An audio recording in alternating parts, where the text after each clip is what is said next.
আসসালামু আলাইকুম রহমতুল্লাহি ওয়া বারাকাতুহু। চাল পড়া থেকে বাঁচার উপায়। আপনি শয়তানের ধোঁকায় পড়ে চুরি করে ফেলেছেন। আপনার এমন অবস্থা হয়ে গেছে যে আপনি চুরি করার পরে আপনি আল্লাহর কাছে তওবা করছেন, কান্নাকাটি করছেন।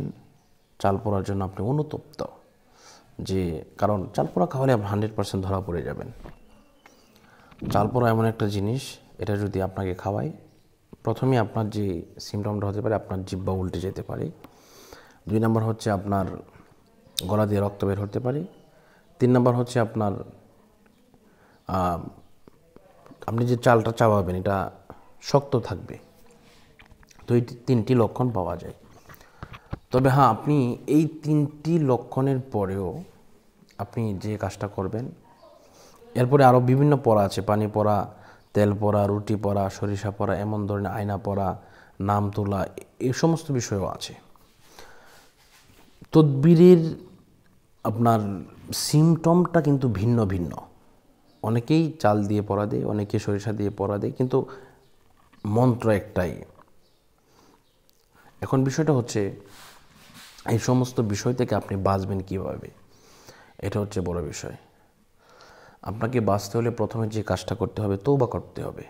আল্লাহ পাক বলেছেন, ইল্লা মান তাবা ওয়া আমানা ওয়া আমিলা আমালান সালিহা ফাউলাইকা ইউবাদদিলুল্লাহু সাইয়্যাতিহিম হাসানাত ওয়া কানাল্লাহু গফুরুর রাহিমা। ইল্লা মান তাবা, যদি কেউ তওবা করে, ওয়া আমানা, এবং ঈমান আনয়ন করে, ওয়া আমিলা আমালান সালিহা, এবং আমলে সালিহা করে, ফাউলাইকা ইউবাদদিলুল্লাহু সাইয়্যাতিহিম হাসানাত, আল্লাহ পাক রব্বুল আলামিন ওই বান্দার গুনাহগুলোকে নেক দ্বারা বদলায় দিবেন, পরিবর্তন করে দিবেন। সুবহানাল্লাহ। এজন্য আপনি তওবা করলেন, তওবা করার পরে তদবির করাতে হবে, 100% তদবির করাতে হবে। আপনি যদি তদবির না করান, তাহলে আপনি চাল পড়া, আপনি তওবা যতই করেন, আপনার চাল পড়া খাওয়ালে আপনি অবশ্যই ধরা পড়ে যাবেন। এজন্য তদবিরের জন্য ইনশাল্লাহ যদি আমার সাথে যোগাযোগ করেন, আমি 100%ভাবে তদবির করে দিতে পারবো। আপনার কোনো সমস্যা হবে না। চাল পড়া, বাটি পড়া, পানি পড়া, রুটি পড়া, বাটি চালা, এর যত ধরনের, সরিষা পড়া সহ যত ধরনের পড়া আছে, সমস্ত কিছু থেকে আপনি হেফাজতে থাকবেন। হেফাজত আমি হচ্ছে ওসিলা, হেফাজতে রাখার মালিক হচ্ছে আল্লাহ। যেহেতু আল্লাহ পাক বলেছেন, ফাল্লাহু খায়রুন হাফিজা ওয়া হুয়া আরহামুর রাহিমিন। আল্লাহ পাক রব্বুল আলামিন আমাদের সকলকে কবুল করুন, মঞ্জুর করুন। আমরা যে পাপটা করেছি, এটা যে বুঝতে পেরেছি, এমন পাপ আমরা কোনোদিন করব না। এই সমস্ত চুরিধারি থেকে আল্লাহ পাক আমাদের সকলকে হেফাজত করুন, ঈমান আমলকে হেফাজত করুন।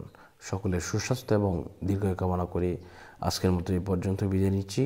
আসসালামু আলাইকুম ওয়া রাহমাতুল্লাহি ওয়া বারাকাতুহু।